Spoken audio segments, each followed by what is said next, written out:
때로 우리가 마음의 근심과 또 육신의 질병과 여러 가지 어려운 삶의 문제 때문에 우리가 지쳐 쓰러질 때가 있습니다. 다시 일어나야 되는데 때로는 그 일어날 용기를 잃어버리고 거기 그냥 주저앉아 신음하게 될 때도 많이 있습니다. 우리는 오늘 성경 말씀 속에서 그렇게 절망하고 엎드려져 있었던 한 사람을 만납니다. 그는 바로 이스라엘 민족을 이끌고 가나안 땅에 들어왔던 여호수아라고 하는 사람입니다. 오늘 전체 말씀은 여호수아 6장부터 8장 긴 말씀인데 예배를 마치시면 그 전체 말씀을 좀 읽어보시면 좋을 것 같습니다. 이스라엘 백성들이 애굽에서 고통을 당할 때에 하나님이 모세를 통해 그들을 이끌어 내셨습니다. 그리고 모세는 40년 동안 이스라엘 민족을 광야에서 인도하게 되는데 그러나 모세는 가나안 땅에 들어가지 못하고 죽고 맙니다. 그리고 그 다음에 이스라엘 민족을 이끌고 가나안 땅에 들어갈 책임이 여호수아라고 하는 사람에게 주어집니다. 하나님이 그를 통해 큰 역사를 이루어 주시는데 마치 홍해가 갈라졌던 것처럼 흐르던 요단 강물을 멈추게 하시고 이스라엘 민족을 그것을 건너가게 하셨습니다. 그리고 그들 앞에는 난공불락의 큰 성인 여리고 성이 앞에 있었습니다.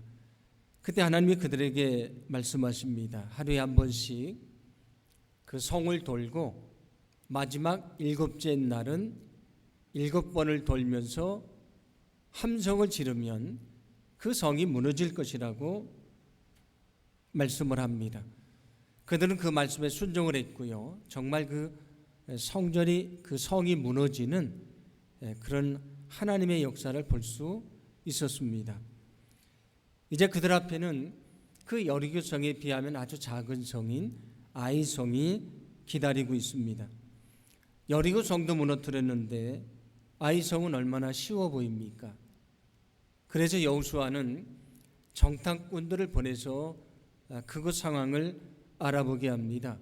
정탐꾼들이 돌아왔는데 그 성은 크지 않으니까 다 올라갈 필요도 없고 2,000명이나 3,000명만 올라가면 될 것이다. 그렇게 얘기를 합니다. 그래서 여호수아는 3,000명을 올려보내는데 그 전쟁에서 이스라엘 백성 36명이 죽고 전쟁에 패배를 하게 되었습니다. 요단강을 건너고 여리고 성도 무너뜨렸는데 그 작은 성과의 전쟁에 패배를 했을 때에 여호수아는 몹시 낙심을 하게 됩니다. 그래서 성경 보시면 옷을 찢고 재를 뒤집어 쓰고 그는 엎드려 탄식을 했다 그렇게 말합니다. 그는 하나님에게 고백하기를 우리가 가나안 땅을 차지하지 못하고 진멸될 것 같습니다. 그렇다면 우리가 요단강을 건너지 않고 저편에 있었던 것이 훨씬 더 좋았던 것이 아닙니까? 그렇게 얘기를 합니다. 절망하며 쓰러져 있던 그 여호수아를 향해 하나님이 들려주시는 말씀인데 오늘 10절 말씀을 함께 봉독합니다. 여호와께서 여호수아에게 이르시되 일어나라 어찌하여 이렇게 엎드렸느냐. 아멘. 일어나라 어찌하여 이렇게 엎드렸느냐. 그런 말씀을 들려줍니다. 제가 3주 간격으로 치료를 하는데 4일간 치료를 합니다. 제가 내일부터 또 4일간 치료를 해야 되는데 치료를 하고 나면 몸이 좀 많이 힘듭니다. 며칠간은 좀 힘든데 제가 어느 날 치료를 마친 다음에 그 힘든 몸을 벽에 기대고 이렇게 앉아 있는데 정신을 좀 차리고 옆에 있던 성경을 들어 읽었습니다. 그 이야기가 오늘 말씀에 나오는 이야기인데 그 말씀을 제가 읽다가 오늘 여호수아에게 들려준 말씀 앞에 제 눈이 머무르게 됐습니다. 일어나라, 어찌하여 이렇게 엎드려 있느냐. 일어나라, 어찌하여 이렇게 엎드려 있느냐. 그때 그 말씀이 저를 향한 말씀으로 그렇게 들렸습니다. 인생을 살다 보면 우리가 지쳐 쓰러질 때가 많이 있습니다. 다시 일어나야 되는데 일어날 용기가 나지 않습니다. 어떻게 우리가 다시 일어날 수 있는가? 오늘 말씀은 이렇게 낙심하며 쓰러져 있던 여호수아를 다시 일으키시는 말씀입니다. 오늘 이 말씀을 통해 우리를 다시 일으키시는 그 하나님의 놀라운 은혜를 경험하기를 간절히 소망합니다. 오늘 여호수아가 낙심하며 엎드려져 있습니다. 일어날 용기를 잃어버렸습니다. 하나님이 그에게 말씀하십니다. 일어나라, 어찌하여 이렇게 엎드려져 있느냐. 그는 거기서 하나님의 음성을 듣습니다. 그때 여호수아가 깨달은 것이 있습니다. 자기는 지금 절망하며 엎드려져 있는데 거기서 하나님의 음성을 듣고 그는 깨닫습니다. 자기가 지쳐 쓰러진 그 자리에도 여전히 하나님이 함께 하신다는 사실입니다. 우리도 때로 지쳐 쓰러질 때가 있지 않습니까?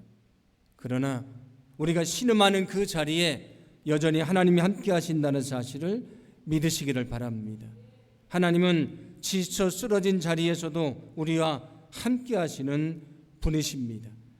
그 하나님이 함께 한다는 사실을 깨달으면 우리는 다시 일어설 수가 있는 것입니다.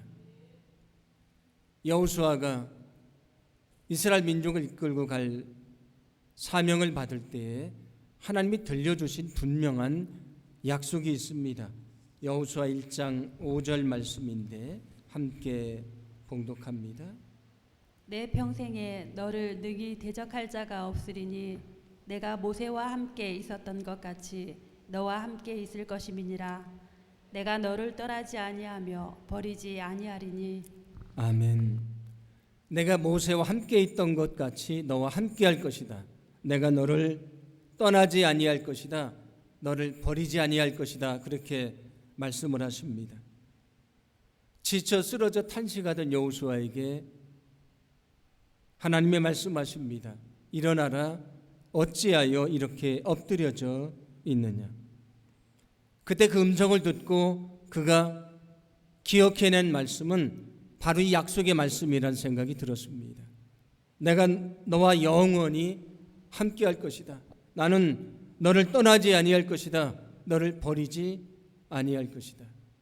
절망하며 엎드려져 있었던 여호수아는 그 하나님의 말씀을 다시 기억해냈습니다. 그리고 그 주님을 의지하며 그는 다시 일어났다는 것을 성경은 말씀해주고 있습니다. 사라라고 하는 여인이 있지 않습니까? 아브라함을 통해 아이를 낳지를 못하게 됩니다. 그래서 사라는 자신의 여종인 하갈을 통해 아브라함의 아이를 낳게 합니다. 그렇게 태어난 아이가 이스마엘이라고 하는 아이입니다. 그런데 이 사라가 아브라함의 아이를 낳게 됩니다. 그가 이삭인데 이삭이 태어나니까 이제 여종이었던 하갈이나 이스마엘은 그 집에 필요 없는 존재가 되고 말았습니다. 그래서 하갈과 이스마엘이 그 집에서 쫓겨나게 되는데 브엘세베 광야를 그들이 방황하다가 물도 다 떨어지고 그들이 죽을 그런 위기에 처하게 되었습니다. 그때 하갈은 자신이 눈물 흘리는 것을 아들에게 보여주기를 원하지 않았습니다. 그래서 화살을 쏘면 날아갈 정도의 거리에 멀리 떨어져서 그는 땅에 주저앉아 탄식하며 눈물을 흘리는데 그때 하나님이 그 하갈에게 들려주신 말씀이 있습니다. 창세기 21장 18절 말씀인데 함께 봉독합니다. 일어나 아이를 일으켜 내 손으로 붙들라. 그가 큰 민족을 이루게 하리라 하시니라. 아멘. 거기 쓰러져 통곡하던 하갈을 향해 주님이 말씀하신 것은 일어나라고 하는 말씀입니다. 너는 아이의 손을 잡고 다시 일어나라 말씀을 하시고 그에게 샘물을 보게 하십니다. 그리고 물을 먹고 다시 힘을 얻게 하셨다고 성경은 말씀해 줍니다. 엘리야가 아합 왕의 부인인 이세벨이 내일 당장 너를 죽이겠다 그렇게 선언을 하니까 그가 두려운 마음을 가지고 브엘세바 방야 깊은 곳으로 도망을 갑니다. 한 로뎀나무 아래에서 그가 이렇게 탄식하며 거기 주저앉아 있는데 열왕기상 19장 4절 말씀입니다. 함께 봉독합니다. 자기 자신은 광야로 들어가 하룻길쯤 가서 한 로뎀 나무 아래에 앉아서 자기가 죽기를 원하여 이르되 여호와여 넉넉하오니 지금 내 생명을 거두시옵소서. 나는 내 조상들보다 낫지 못하니이다 하고. 아멘. 고통스러운 시간을 보내는 것이 얼마나 힘들었던지 차라리 내가 죽었으면 좋겠습니다. 하나님 차라리 내 생명을 거두어 가주십시오. 그렇게 탄식을 합니다. 그렇게 탄식하다가 그가 지쳐서 잠이 드는데 그때 하나님이 어떻게 하시는가? 성경을 보시면 천사를 통해 그를 어루만지시고 그를 깨우시고 그를 위해서 떡과 물을 준비해 주십니다. 두 번에 걸쳐 그렇게 하셨다고 말씀을 하고요. 그리고 그는 떡과 물을 먹고 새 힘을 얻습니다. 그래서 죽기를 바랬던 그가 40일 동안 밤낮을 걸어서 하나님의 산 호렙에 이르게 됐다. 그렇게 성경은 말씀해 줍니다. 때로 우리가 지쳐 쓰러질 때가 있습니다. 일어나야 되는데 일어날 용기를 잃어버리고 신음할 때도 많이 있습니다. 내가 거기 홀로 있다고 생각하는데 그러나 홀로 있는 것이 아닙니다. 하나님이 그곳에서 우리를 향해 말씀하십니다. 일어나라. 어찌하여 이렇게 엎드려 있느냐. 때로 우리가 지쳐 쓰러지는 자리가 있지만 여러분 그 자리에 하나님이 함께 하신다는 사실을 믿으시기를 바랍니다. 우리가 거기서 하나님을 만나면 다시 일어날 수가 있는 것이고요. 하나님의 능력으로 우리를 다시 일으켜 세워 주실 줄로 믿습니다. 우리의 눈물의 자리가, 우리의 탄식의 자리가, 우리의 실패의 자리가 오히려 영광의 자리가 될 수 있도록 우리 삶을 축복해 주실 줄로 믿습니다. 이스라엘 백성들이 아이성과의 전투에서 패배를 한 이유가 있습니다. 여리고 성을 진격할 때에 거기 탈취물을 다 하나님 앞에 바치라고 말씀을 하셨는데 아간이라고 하는 사람이 외투 한 벌과 금과 은을 숨겨두었습니다. 그 죄로 인해서 전쟁에 패배했다고 말씀을 하는데 아간은 그 형벌로 돌에 맞아 죽게 됩니다. 그리고 하나님은 여호수아에게 다시 말씀하시는데 여호수아 8장 1절 말씀입니다. 함께 봉독합니다. 여호와께서 여호수아에게 이르시되 두려워하지 말라 놀라지 말라 군사를 다 거느리고 일어나 아이로 올라가라. 보라 내가 아이 왕과 그의 백성과 그의 성읍과 그의 땅을 다 내 손에 넘겨 주었으니. 아멘. 하나님은 절망하고 쓰러져 있었던 여호수아에게 다시 말씀하십니다. 너는 일어나라. 너는 두려워하지 말아라. 다시 아이로 올라가라고 말씀합니다. 우리가 때로 지쳐 쓰러질 때가 있다고 말씀을 드렸는데 그때 하나님 우리에게 들려주시는 말씀이 있습니다. 너희는 두려워하지 말라. 나를 의지하라. 너희는 다시 일어나라. 우리에게 말씀해 주십니다. 어떻게 우리가 다시 일어날 수 있습니까? 때로는 우리에게 두려움이 찾아오지만 그럼에도 불구하고 하나님을 의지할 때에 하나님의 능력으로 우리를 다시 일으켜 세워 주실 줄로 믿습니다. 그러므로 여러분이 때로 지쳐 쓰러진 그 자리에서 모든 두려움을 물리치고 오직 하나님을 의지하기를 간절히 소망합니다. 여러분 두려워하지 말고 하나님을 의지하시기 바랍니다. 그때 하나님이 우리 안에 있는 두려움을 물리쳐 주시고요, 우리를 다시 이렇게 세워주시는 은혜를 베풀어 주실 줄로 믿습니다. 우리가 눈물의 자리, 그 탄식의 자리에서 머물러 있을 때가 있는데 성경은 이렇게 말씀합니다. 시편 56편 3절 말씀인데 함께 봉독합니다. 내가 두려워하는 날에는 내가 주를 의지하리이다. 아멘.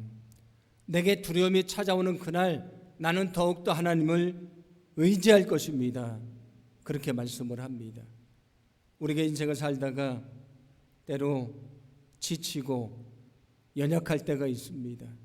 넘어질 때도 있고 일어날 용기를 잃어버릴 때도 있습니다. 그때 우리에게 찾아오시는 주님, 우리에게 다시 일어나라고 말씀하시는 주님, 우리에게 손을 내미시는 그 주님, 그 주님을 의지하기를 간절히 소망합니다.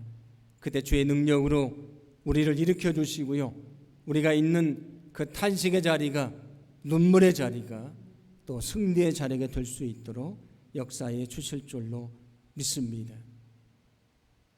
여리고 성도 무너뜨렸던 그들이 작은 아이성과의 전투에서 패배를 했다 말씀을 드렸는데, 그들이 전쟁에 패한 이유가 또 있습니다.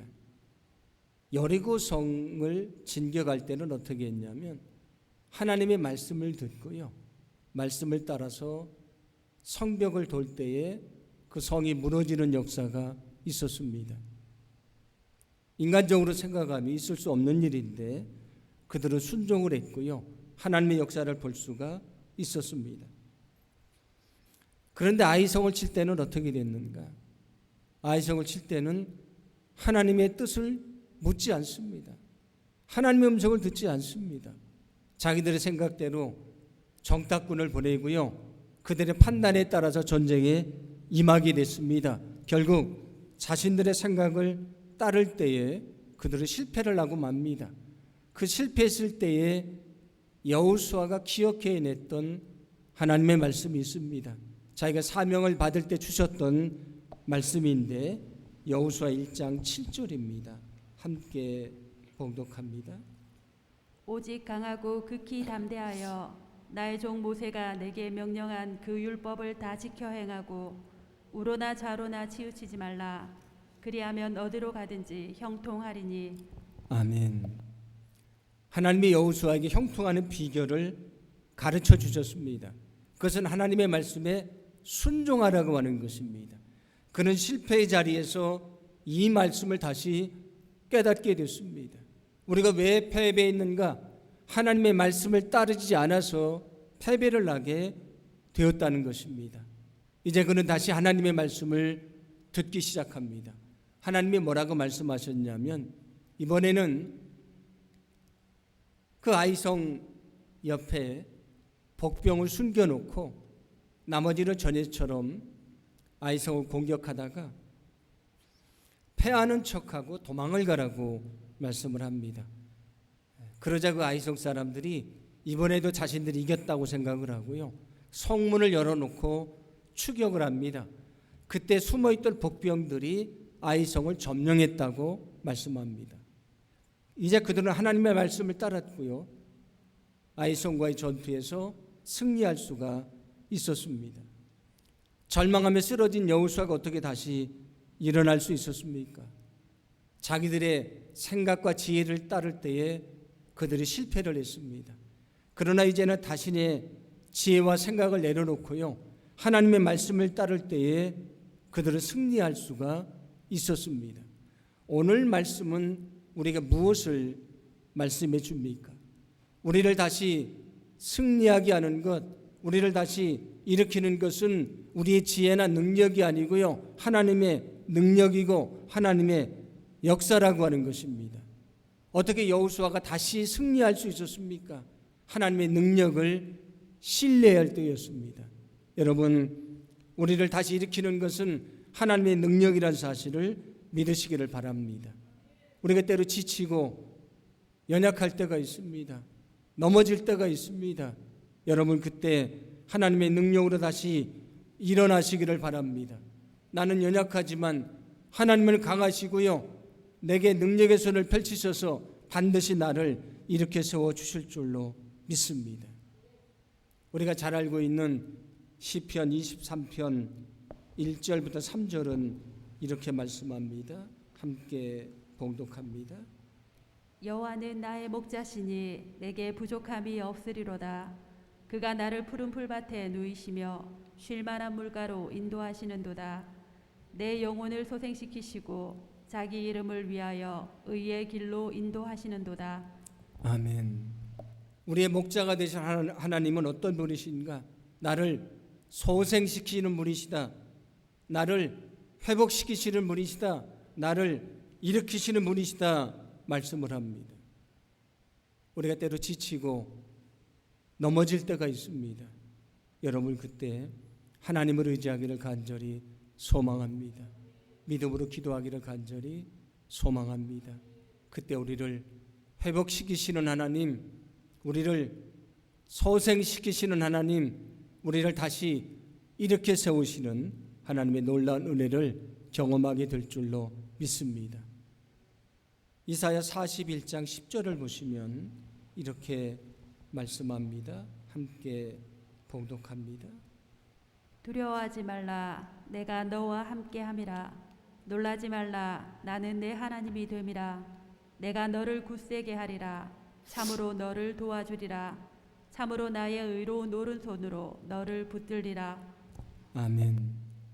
너는 두려워하지 말라. 내가 너와 함께할 것이기 때문이다.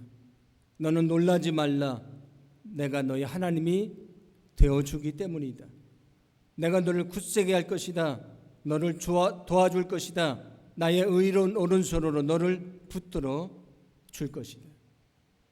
우리가 때로 지쳐 쓰러질 때가 있습니다. 그때 오늘 말씀하시는 이 주님의 음성을 듣기를 간절히 소망합니다. 우리가 쓰러진 자리에도 하나님이 함께 하십니다. 거기서 하나님을 의지하기를 원합니다. 그때에 우리의 힘이나 우리의 지혜나 우리의 능력이 아니고요, 하나님의 능력으로 우리는 다시 일어나게 될 줄로 믿습니다. 내가 엎드렸던 그 자리가 승리의 자리가 될 것이고, 내가 지쳐 쓰러진 그 자리가 영광의 자리가 될 수 있도록 우리를 축복해 주실 줄로 믿습니다.